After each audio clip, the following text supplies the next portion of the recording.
नमस्कार, मैं हूं रामेश नकवी और आप देख रहे हैं देश का number 1 property show property plus. इस आधे घंटे के शो में हम आपको ना सिर्फ प्रॉपर्टी बाजार से जुड़ी उन खबरों के साथ रूबरू करेंगे जो कि रखेंगे आपको अप टू डेट, और साथ ही आप और हम जैसे होम बायर्स की आवाज़ को भी उजागर करेंगे और साथ ही करेंगे आपके फायदे की बात। तो शो की शुरुआत करते हैं, लेकिन उससे पहले डालते हैं आज की हेडलाइंस पर एक नज़र। नोएडा एक्सटेंशन बन सकता है निवेशकों की पहली पसंद। रेजिडेंशियल कमर्शियल में क्या है विकल्प? 5 साल में कितना मिलेगा रिटर्न?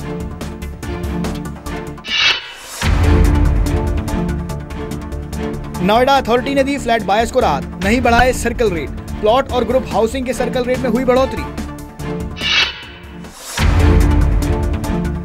महाराष्ट्र में हाउसिंग रेगुलेटरी अथॉरिटी की शुरुआत होगी जल्द। एक्ट लागू करने वाला बनेगा पहला राज्य। कुछ और सख्त नियम भी हो सकते हैं लागू। इस बार की हमारी कवर स्टोरी है नोएडा से सटे एक ऐसे इलाके की जिसे नोएडा एक्सटेंशन और ग्रेटर नोएडा वेस्ट के तौर पर जाना जा रहा है। हर किसी की जेब को ध्यान में रखते हुए इस शहर का तेजी से विस्तार हो रहा है। कनेक्टिविटी की बात करते हैं तो कनेक्टिविटी के लिहाज से नोएडा एक्सटेंशन, जिसे ग्रेटर नोएडा वेस्ट के तौर पर जाना जा रहा है, इसकी दिल्ली एनसीआर से अच्छी तरीके से कनेक्टिविटी है और आने वाले 3 से 5 सालों में इसकी कनेक्टिविटी और बेहतर हो जाएगी। यही वजह है कि इसमें निवेशक, होम बायर्स और डेवलपर्स का रुझान काफ़ी हद तक बढ़ा है। क्या है इस सेक्टर में खास, आइए आपको बताते हैं अपनी इस कवर स्टोरी में।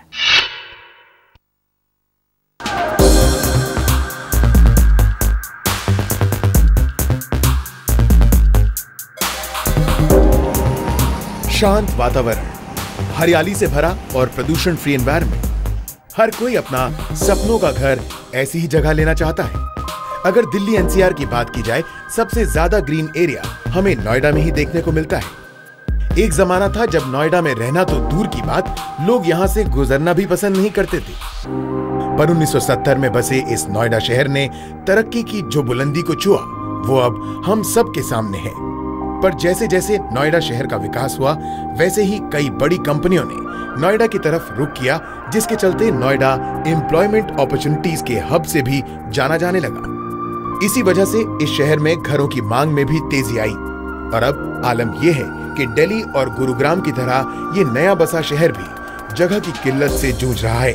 इसलिए नोएडा से सटे इलाकों को नोएडा एक्सटेंशन के नाम से बसाया गया, जिसे ग्रेटर नोएडा वेस्ट के नाम से भी जाना जाता है। नोएडा एक्सटेंशन एक ऐसा एरिया है जो जहाँ पे उसकी रियल एस्टेट डेवलपमेंट स्टार्ट होने से पहले ही उसकी सारी प्लानिंग कर दी गई थी। तो एक बहुत ही वेल प्लान्ड सेक्टर है जिसकी और उसकी connectivity with Delhi, with other sectors of Noida, NH24, FNG is very well connected. वहाँ पे सारे schools, hospital, parks, everything is available. Budget homes है वहाँ पे, जो बाकी सेक्टर्स के कंपैरिजन में काफ़ी मतलब सस्ते दामों पे आपको वहाँ घर मिल जाते हैं। आने वाले वक्त में नोएडा एक्सटेंशन दिल्ली एनसीआर का बेहतरीन इन्वेस्टमेंट डेस्टिनेशन बनने जा रहा है। वजह है नोएडा में महंगी होती जमीन। कई बड़ी कंपनियां नोएडा एक्सटेंशन की तरफ रुख कर चुकी हैं और कई करने जा रही हैं। आने वाले समय में नोएडा की कनेक्टिविटी पूरे दिल्ली एनसीआर से भी अच्छी हो जाएगी, क्योंकि मेट्रो भी नोएडा एक्सटेंशन के गौर चौक तक प्रस्तावित है। नोएडा एक्सटेंशन के कई इलाके तेजी से डेवलप हो रहे हैं और बाकी इलाके डेवलप हो चुके हैं। इस वक्त नोएडा में करीब 50 बिल्डर अपने प्रोजेक्ट्स बना रहे हैं और आने वाले 3 से 5 सालों में नोएडा के नए बसे इलाके यानी नोएडा एक्सटेंशन में 2.5 से 3 लाख परिवार शिफ्ट कर जाएंगे। अब जो मार्केट है वो एक स्टडी मार्केट है, जहाँ पे पहले स्टेबिलिटी आएगी, रेट स्टेबल होंगे। अभी जो फेज चल रहा है वहाँ रेट स्टेबल हो रहे हैं। इन रेट से नीचे जाने की पॉसिबिलिटी बहुत कम है, क्योंकि इन रेट से नीचे जाने का मतलब है प्रोजेक्ट्स नहीं बन पाएंगे, उनमें वायबिलिटी नहीं है।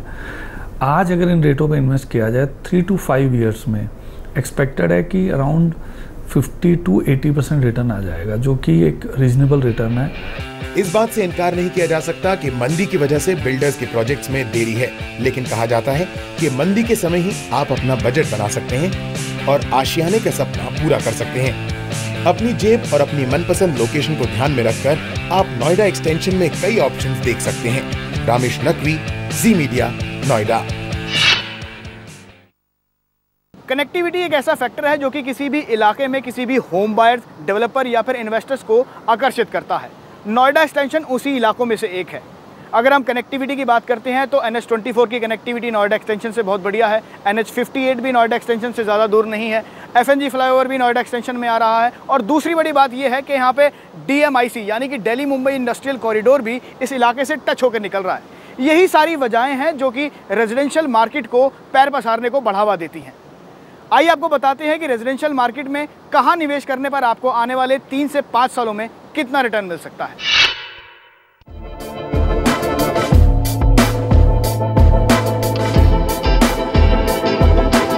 महंगी होती नोएडा की जमीन ने नोएडा एक्सटेंशन को बढ़ाने में काफी मदद की है।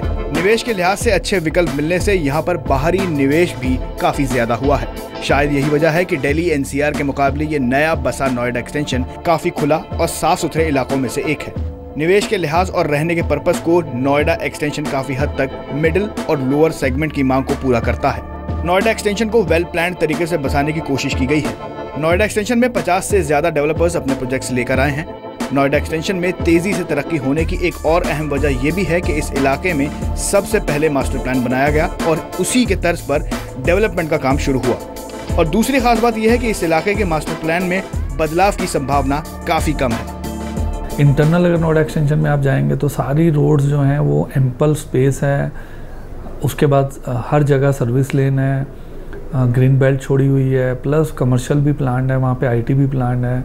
उस रीजन से वहाँ पे आने वाले टाइम में बहुत अच्छा फ्यूचर है। कनेक्टिविटी के लिहाज से भी नोएडा एक्सटेंशन काफी तेजी से आगे बढ़ रहा है। आने वाले सालों में नोएडा एक्सटेंशन तक मेट्रो जाने का भी प्रावधान रखा गया है। नोएडा के सिटी सेंटर से मेट्रो नोएडा एक्सटेंशन के गौड़ चौक तक प्रस्तावित है। नोएडा सिटी सेंटर से मेट्रो सेक्टर 51 होते हुए सेक्टर 70 पहुंचेगी, जो कि सेक्टर 71 से सेक्टर 79 और ग्रेटर नोएडा के रूट को कवर करेगी। सेक्टर 70 से मेट्रो का विस्तार होगा सेक्टर 121 से होते हुए नोएडा के सेक्टर गौड़ चौक तक पहुंचेगी। आइए अब आपको बताते हैं कि नोएडा एक्सटेंशन में किस रेट में क्या विकल्प मौजूद हैं और आने वाले 5 सालों में निवेश करने पर कितना रिटर्न मिल सकता है। नोएडा एक्सटेंशन में सेक्टर 1 से सेक्टर 4 की बात की जाए तो यहाँ पर रेजिडेंशियल रेट 3500 रुपए पर स्क्वायर फीट से लेकर 4000 रुपए पर स्क्वायर फीट तक के हैं और अगले 5 सालों में यहाँ पर 30 से 40% तक का रिटर्न मिलने की उम्मीद है। वहीं सेक्टर 16 से 16A में रेजिडेंशियल रेट 2800 रुपए पर स्क्वायर फीट से लेकर 3200 रुपए पर स्क्वायर फीट तक के हैं और 5 साल तक 15 से 20% तक का फायदा मिल सकता है। सेक्टर 10 की बात की जाए तो यहाँ पर 2900 रुपए पर स्क्वायर फीट से लेकर 3300 रुपए पर स्क्वायर फीट तक के रेट्स हैं और आने वाले 5 सालों में तकरीबन 20 से 30% तक का रिटर्न मिल सकता है। टेक जोन इलाके की बात की जाए तो यहाँ पर ज्यादातर स्कूल और कॉलेजेस और IT पार्क्स हैं और यहाँ पर रेट्स 3200 रुपए पर स्क्वायर फीट से लेकर 4000 रुपए पर स्क्वायर फीट तक के मिल जाएंगे और आने वाले 5 सालों में 30 से 35% तक का रिटर्न भी मिल सकता है। वहीं स्पोर्ट्स सिटी में FAR कम होने की वजह से यहाँ पे हरियाली ज्यादा है और यहाँ पर 3500 रुपए पर स्क्वायर फीट से लेकर 3800 रुपए पर स्क्वायर फीट तक के रेट्स हैं और आने वाले 5 सालों में यहाँ लगभग 30 से 35% तक का रिटर्न संभव है। आज की मार्केट सिनेरियो को अगर हम देखें तो नोएडा एक्सटेंशन आज की मार्केट सिनेरियो के हिसाब से भी एक अच्छा रिटर्न ऑफ इन्वेस्टमेंट है जो एंड यूजर्स के लिए भी, क्योंकि जितनी डेवलपमेंट यहाँ पे जिस स्पीड से डेवलपमेंट यहाँ पे हो रही है इसमें इन चीज़ों से ROI का काफ़ी फ़र्क पड़ता है। तो आने वाले समय में जो ग्रेटर नोएडा वेस्ट मतलब नोएडा एक्सटेंशन जिसे बोलते हैं वो भी काफ़ी तेज़ी से बढ़ेगा। नोएडा एक्सटेंशन में प्री लॉन्चेस की बात करें तो यहाँ पर अभी भी सस्ते रेट्स में काफ़ी विकल्प मौजूद हैं। यहाँ पर 1800 रुपए पर स्क्वायर फीट से लेकर 2000 रुपए प्रति स्क्वायर फीट में आपको फ्लैट्स की ऑप्शन मिल जाएगी, पर उसके लिए आपको प्रोजेक्ट बनने का इंतजार करना पड़ेगा। रामेश नकवी, जी मीडिया, नोएडा। ये तो बात हुई नोएडा एक्सटेंशन की रेजिडेंशियल प्रॉपर्टी की। आइए अब आपको बताते हैं कि कमर्शियल प्रॉपर्टी जो है वो यहाँ पर कहाँ स्टैंड करती है। वैसे आपको ये भी बताते चलें कि नोएडा एक्सटेंशन और नोएडा की जो प्रॉपर्टी है वो लीज होल्ड प्रॉपर्टी है और ट्रांसफ़र ऑफ मेमोरेंडम जो है वो नोएडा अथॉरिटी की तरफ से वो यहाँ पे निर्धारित किया गया है, जिसके अंतर्गत हमें ये पता लगता है कि जहाँ पे हम ज़मीन का ख़रीदो फरोख्त कर रहे हैं उसमें कोई फ्रॉड है या नहीं। बहरहाल आइए आपको बताते हैं कि नोएडा एक्सटेंशन में अगर आप कमर्शियल मार्केट में निवेश करना चाह रहे हैं तो किस एरिया में आपको आने वाले 3 से 5 सालों में कितना रिटर्न मिल सकता है।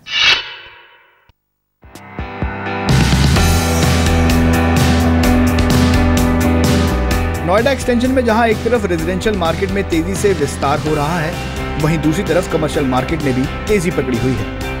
अच्छा इंफ्रास्ट्रक्चर और कई जगहों से अच्छी कनेक्टिविटी के चलते नोएडा एक्सटेंशन में कमर्शियल मार्केट में भी निवेश के कई ऑप्शंस मौजूद हैं। साथ ही FNG और DMIC भी नोएडा एक्सटेंशन से होकर निकलने की वजह से ये इलाका कमर्शियल सेक्टर में निवेशकों की पहली पसंद बनता जा रहा है। कई IT इंस्टीट्यूट्स ने भी यमुना एक्सप्रेसवे से नोएडा एक्सटेंशन की तरफ रुख किया है। कमर्शियल भी हमेशा रेजिडेंशियल से लिंक होता है। यहाँ पर कोई अभी ऑफिस स्पेसेस या उसकी मैं बात नहीं करूँगा, लेकिन जो रिटेल और जो रेगुलर कमर्शियल, जो प्लाजा कमर्शियल जिसको बोलते हैं, उसका बहुत ज़्यादा स्कोप है। शायद उसके रेट्स आज नोएडा से कहीं ज़्यादा हैं, नोएडा एक्सटेंशन या ग्रेटर नोएडा वेस्ट के अंदर। उसका रीज़न यहाँ पे 2 लाख फैमिली शिफ्ट हो रही हैं अगले आने वाले 2 सालों के अंदर। नोएडा एक्सटेंशन में 130 मीटर रोड और सर्विस लेन होने की वजह से यहाँ ट्रैफिक की समस्या से भी निजात मिलती है।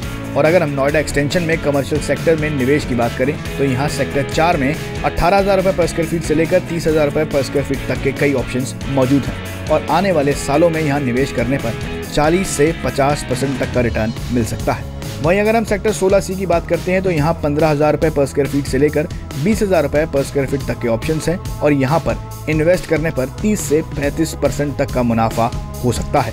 सेक्टर 4 और sector 16C and user market है और जानकारों का मानना है कि आने वाले सालों में इन दोनों सेक्टर्स में निवेश करना फायदे का सौदा हो सकता है। इसके अलावा टेक जोन इलाके में 14,000 रुपये पर स्क्वायर फीट से लेकर 20,000 रुपये पर स्क्वायर फीट तक आपके लिए निवेश के कई अवसर हैं। और अगर आप इस इलाके में आने वाले सालों में रिटर्न की बात करते हैं तो इस इलाके में 30 से 40% तक के रिटर्न्स आप ले सकते हैं। स्पोर्ट्स सिटी एरिया की बात करें तो ये इलाका लो डेंसिटी इलाका है। कई लेविश प्रोजेक्ट्स इस इलाके में आने की संभावना है। इस इलाके में 12,000 रुपये पर स्क्वायर फीट से लेकर 18,000 रुपये पर स्क्वायर फीट तक के रेट्स में आपको कमर्शियल स्पेस मिल जाएगी और इस इलाके में 25 से 30% तक का मुनाफा आप ले सकते हैं। अब आने वाले 3-4 साल में नोएडा एक्सटेंशन में 3 से 4 लाख फ्लैट डिलीवर होंगे जिनमें लोग रहेंगे। तो we are talking about around 8 to 10 lakh population will shift to Noida extension. अब उनकी डेली नीड है, उनके लिए कमर्शियल नीड है, जो पूरा करने के लिए कमर्शियल की बहुत ज़्यादा डिमांड है। इसीलिए पिछले 1 साल में अगर ट्रेंड देखा जाए तो कमर्शियल के रेट्स बढ़े हैं मार्केट में। रेजिडेंशियल के जहाँ रेट स्टेबल या डाउन हुए हैं वहीं पे कमर्शियल के रेट बढ़े हैं और नेक्स्ट 1 ईयर आल्सो अभी कमर्शियल्स के रेट ऊपर जाने की पॉसिबिलिटी है। और एक बार जब कमर्शियल ओपन हो जाएंगे, स्टेबिलिटी आ जाएगी, तब इसके रेट स्टेबल हो जाएंगे।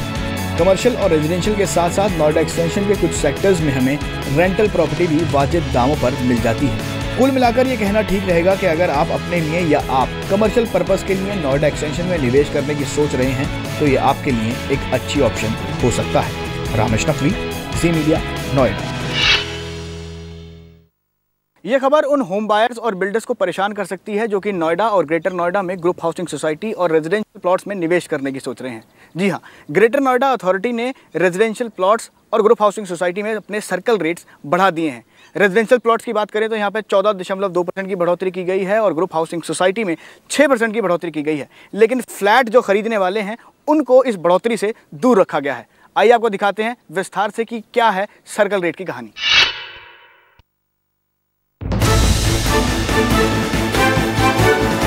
नोएडा और ग्रेटर नोएडा में एक तरफ जहां फ्लैट बायर्स को राहत दी गई है, वहीं प्लॉट मालिकों और ग्रुप हाउसिंग सोसाइटीज की परेशानी बढ़ा दी है। नोएडा और ग्रेटर नोएडा अथॉरिटी के इलाकों में रजिस्ट्री के वक्त फ्लैट मालिकों से वसूले जाने वाली सिक्योरिटी फीस को पूरी तरह से खत्म कर दिया है। हालांकि रेजिडेंशियल प्लॉट के सर्कल रेट में 14.2% और ग्रुप हाउसिंग के सर्कल रेट में 6% की बढ़ोतरी की गई है। यमुना अथॉरिटी एरिया में सभी प्लॉट्स का सर्कल रेट बढ़ा दिया गया है। नोएडा में रेजिडेंशियल सर्कल रेट में 14% की बढ़ोतरी की गई है, जबकि ग्रुप हाउसिंग में 6.2% का इजाफा किया गया है। बात करें कॉर्पोरेट सेक्टर की तो यहाँ पर 14% की बढ़ोतरी की गई है और IT सेक्टर में 30% का इजाफा किया गया है। कमर्शियल सेक्टर, इंस्टीट्यूशनल और फ्लैट के सर्कल रेट में किसी तरह का इजाफा नहीं किया गया है। यमुना एक्सप्रेसवे डेवलपमेंट अथॉरिटी ने रेजिडेंशियल सेक्टर के सर्कल रेट में 9.37% की बढ़ोतरी की गई है, जबकि ग्रुप हाउसिंग में 2.9% का इजाफा किया गया है। कॉर्पोरेट सेक्टर के सर्कल रेट की बात की जाए तो यहाँ पर 4.12% और इंडस्ट्रियल सेक्टर के सर्कल रेट में 2% की बढ़ोतरी की गई है। हालांकि इंस्टीट्यूशनल के सर्कल रेट में 0.4% की बढ़ोतरी की गई है, जबकि फ्लैट के सर्कल रेट में किसी तरह का इजाफा नहीं किया गया है। फ्लैटों के रेट सर्कल रेट नहीं बढ़ाए हैं, जिस कारण से मोस्टली जो कस्टमर हैं उन पे इम्पैक्ट कम पड़ेगा। बट हाँ, डेफिनेटली सर्कल रेट बढ़ने से नॉट ओनली रजिस्ट्री की कॉस्ट बढ़ती है बट आल्सो सर्विस टैक्स भी बढ़ जाता है, तो इससे अल्टीमेटली कॉस्टिंग बढ़ जाएगी। तो पहले से ही जो स्लो डाउन मार्केट में चल रहा है उसको और ज़्यादा इम्पैक्ट पड़ेगा और ट्रांजैक्शन कम होने शुरू होंगे। प्रॉपर्टी बाजार में मंदी है और ऐसे में फ्लैट बायर्स को राहत तो मिल गई है, पर सवाल उठता है कि रेजिडेंशियल प्लॉट और ग्रुप हाउसिंग के सर्कल रेट बढ़ने से प्रॉपर्टी बाजार पर काफ़ी बुरा असर पड़ सकता है। गौरव खोसला, ज़ी मीडिया।